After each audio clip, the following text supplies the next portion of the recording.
राजू बेटा, लगता है मेरा समय अब पूरा हो गया है। मेरे बाद तुम्हें ही अपनी माँ का सहारा बनना होगा। नहीं पिताजी, आप हमें छोड़कर नहीं जा सकते। हम आपके बिना कैसे रहेंगे? बेटा, जिंदगी में कभी ऐसा समय आए जब तुम्हें लगे कि सारे रास्ते बंद हो गए हैं, तब उस रहस्यमयी जंगल के पुराने तालाब के पास जाना। वहां तुम्हें कभी निराशा नहीं मिलेगी। लेकिन एक बात हमेशा याद रखना, चाहे कैसी भी मुसीबत आए, अपनी ईमानदारी कभी मत छोड़ना। इतना कहकर पिता की आंखें धीरे धीरे बंद हो जाती हैं। नहीं, ये क्या हो गया? कमरे में अचानक सन्नाटा छा जाता है। राजू अपने पिता के पास चुपचाप खड़ा रह जाता है।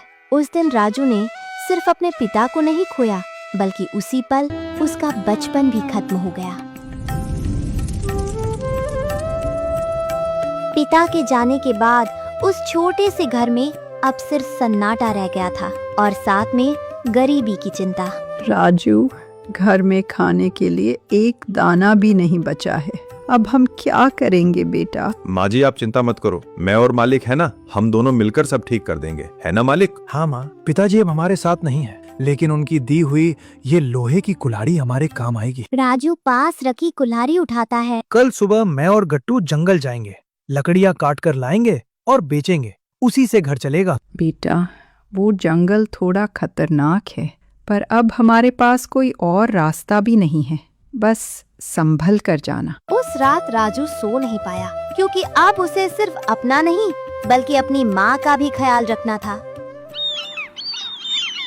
अगली सुबह सूरज अभी अभी निकला है। राजू अपनी पीठ पर लोहे की कुल्हाड़ी टांगता है और गट्टू उसके साथ चल पड़ता है। पिता को गए अभी ज्यादा समय नहीं हुआ था और मुसीबत ने फिर दरवाजा खटखटा दिया। ओए राजू, कहाँ जा रहा है इतनी सुबह सुबह? जरा रुक तो सही। जी सेठ जी, मैं जंगल जा रहा हूँ लकड़ियाँ काटने। अच्छा, लकड़ी काटने जा रहा है? पहले मेरा किराया निकाल। सेठ जी, अभी तो मेरे पास एक फूटी कौड़ी भी नहीं है।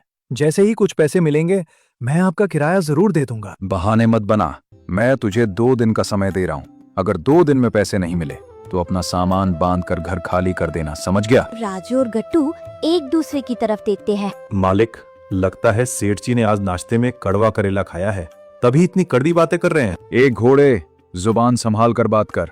ज्यादा बोला ना तो तुझे भी बेच दूंगा। अरे, मजाक भी नहीं समझते, और मैं घोड़ा नहीं गधा हूँ। सही कहा, तू गधा ही है। सेठ की धमकी सुनकर राजू का दिल और भारी हो गया और जंगल की तरफ चल पड़ता है। लेकिन अब उसके पास मेहनत करने के अलावा कोई रास्ता नहीं था। गट्टू, सेठ की बातों से डरना मत। अगर हम मेहनत करेंगे तो सब ठीक हो जाएगा, बस कहीं अच्छी लकड़ी मिल जाए। मालिक, मेहनत से तो मुझे डर नहीं लगता, लेकिन इस गर्मी और भूख से जरूर लगता है। मेरे पेट में तो चूहे नहीं, पूरा जंगल नाच रहा है। बस थोड़ा और चलो गट्टू, देखो आगे वो बड़े बड़े पेड़ दिख रहे हैं ना, वहीं रुकेंगे। राजू और गट्टू को ये बिल्कुल पता नहीं था कि उनकी किस्मत उन्हें सिर्फ लकड़ी काटने नहीं बल्कि एक बड़े इम्तिहान की ओर ले जा रही है। अरे, ये कितना सुंदर तालाब है, मैंने तो जंगल में इसे पहले कभी नहीं देखा। वाह मालिक, यहाँ तो ठंडी हवा भी चल रही है और साफ पानी भी है। चलिए पहले थोड़ा पानी पी लेते हैं, फिर आप आराम से लकड़ी काटना शुरू करना। आह मालिक, काश हम रोज इसी तालाब पर आते। न सेठ भी चिक-चिक, न लकड़ी काटने की मेहनत, बस ठंडी हवा हो और मैं आराम से खर्राटे लूं। गट्टू, अगर हम रोज यहाँ बैठेंगे ना तो सेठ हमें घर से ही निकाल देगा। चल, अब बहुत आराम हो गया, काम शुरू करते हैं। ठीक है मालिक, आप लकड़ी काटो, मैं तब तक देखता हूँ कि तालाब की मछलियाँ मेरे जोक पर हंसती हैं या नहीं। राजू उठता है और तालाब के किनारे खड़े एक सूखे पेड़ पर कुल्हाड़ी चलाने की तैयारी करता है। लेकिन कभी-कभी एक छोटी सी गलती बड़ी मुसीबत बन जाती है। जैसे ही राजू पहला वार करता है, थकान की वजह से उसके हाथ से कुल्हाड़ी फिसल जाती है। कुल्हाड़ी हवा में घूमती हुई सीधे तालाब में गिरती है। नहीं, ये क्या हो गया? गट्टू, मेरी कुल्हाड़ी! अरे बाप रे मालिक, ये तो ऐसे गायब हुई जैसे तालाब ने इसे चुंबक की तरह खींच लिया हो। गट्टू, वो मेरे पिताजी की आखिरी निशानी थी। मुझसे कितनी बड़ी गलती हो गई, अब सब खत्म हो गया। जब इंसान अपनी सबसे प्यारी चीज खो देता है तो उसकी उम्मीद भी टूटने लगती है। गट्टू, अब मैं माँ को क्या मुंह दिखाऊंगा? पिताजी की आखिरी निशानी भी मुझसे संभाली नहीं गई। मालिक ऐसा मत कहिए, शायद किस्मत को यही मंजूर था। लेकिन अब बिना कुल्हाड़ी के हम लकड़ी कैसे काटेंगे? जब इंसान अपनी सबसे प्यारी चीज खो देता है तो उसकी उम्मीद भी टूटने लगती है। राजू, इस शांत जंगल में तुम्हारे रोने की आवाज मुझ तक पहुंची है। बताओ पुत्र, तुम इतने परेशान क्यों हो? प्रणाम देवता, मेरी कुल्हाड़ी इस तालाब में गिर गई है। वो मेरे पिता की आखिरी निशानी थी। बस इतनी सी बात। धैर्य रखो पुत्र, मैं अभी तुम्हारी कुल्हाड़ी लेकर आता हूँ। देवता पानी में डुबकी लगाते हैं और कुछ देर बाद बाहर आते हैं। उनके हाथ में सोने की चमकती हुई कुल्हाड़ी होती है। क्या यह तुम्हारी कुल्हाड़ी है? अरे मालिक, ये तो सोने की है। जल्दी हाँ बोल दीजिए, सेठ का कर्ज भी उतर जाएगा और हम अमीर बन जाएंगे। नहीं देवता, ये मेरी नहीं है। मेरी कुल्हाड़ी तो पुरानी लोहे की थी। देवता फिर डुबकी लगाते हैं और इस बार चांदी की कुल्हाड़ी लाते हैं। क्या यह तुम्हारी कुल्हाड़ी है? नहीं देवता, ये भी मेरी नहीं है। देवता तीसरी बार डुबकी लगाते हैं और इस बार लोहे की कुल्हाड़ी लेकर बाहर आते हैं। अब बताओ राजू, क्या यह तुम्हारी कुल्हाड़ी है? हाँ देवता, यही मेरी कुल्हाड़ी है। देखो गट्टू, पिताजी की निशानी मिल गई। मिल तो गई मालिक, पर लोहे की ही क्यों? थोड़ा सा सोना भी साथ चिपक कर आ जाता तो क्या जाता। राजू, तुमने अपनी ईमानदारी से मेरा दिल जीत लिया है। ये लो तुम्हारी कुल्हाड़ी, लेकिन तुम्हारी ईमानदारी का इनाम अभी बाकी है। इनाम? कैसा इनाम देवता? इस जंगल की गहराई में एक चिड़िया रानी रहती है। वह लोगों की सच्ची इच्छा पूरी करती है। तुम दोनों उनके पास जाओ, वह तुम्हारी गरीबी दूर करने का रास्ता बताएंगी। बस याद रखना, लालच मत करना। इतना कहकर जल देवता धीरे धीरे फिर से तालाब के पानी में गायब हो जाते हैं। थोड़ी देर आगे चलने के बाद अचानक उनके सामने एक डरावने चेहरे वाला भेड़िया आ जाता है।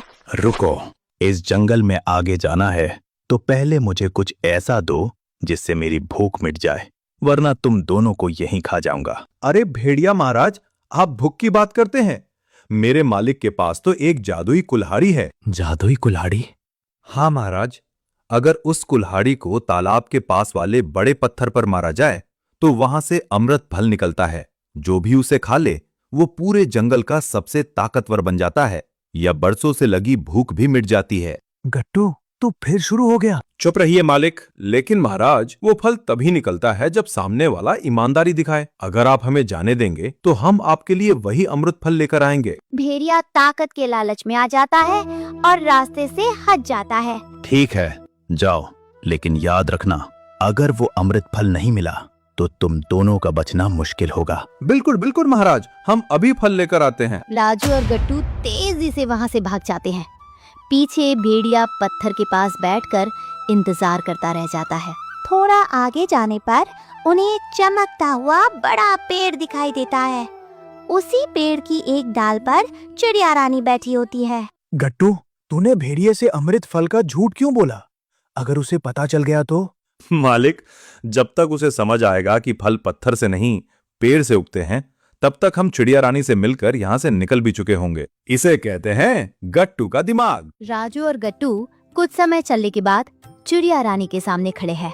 चिड़िया रानी उन्हें ध्यान से देख रही है। राजू, गट्टू, तुम दोनों ने अपनी समझदारी और सच्चाई से उस भेड़िए से बचकर यहाँ तक का सफर तय किया है। बताओ, तुम मेरे पास क्या मांगने आए हो? रानी जी, हमें कोई बड़ा महल नहीं चाहिए। बस इतना कर दीजिए कि हमारी किस्मत सेठ के कर्ज से ऊपर उठ जाए। मैं तुम्हारी मदद जरूर करूंगी, लेकिन उससे पहले तुम्हें मेरे 2 सवालों का सही जवाब देना होगा। अगर जवाब गलत हुआ तो तुम्हें खाली हाथ लौटना पड़ेगा। ठीक है, हम तैयार है चिड़िया रानी। राजू, बताओ, अनमोल का उल्टा क्या होता है? रानी जी, अनमोल का उल्टा सस्ता होता है। बिल्कुल सही। फिर चिड़िया रानी गट्टू की तरफ देखती है। अब गट्टू, तुम बताओ, दुख का उल्टा क्या होता है? ये तो बहुत आसान है। दुख का उल्टा है समोसा, क्योंकि जब पेट में समोसा जाता है तो सारा दुख भाग जाता है। गट्टू, पागल मत बन, सही जवाब दे। अरे मालिक, मजाक कर रहा था। दुख का उल्टा सही जवाब है सुख। सही कहा। तुम दोनों की जोड़ी सच में बहुत मजेदार है। चिड़िया रानी अपने पंख फरफराती है। अचानक हवा में चमक होती है और एक चमकती हुई सोने की कुल्हाड़ी नीचे गिरती है। ये लो, तुम्हारी ईमानदारी और समझदारी का इनाम।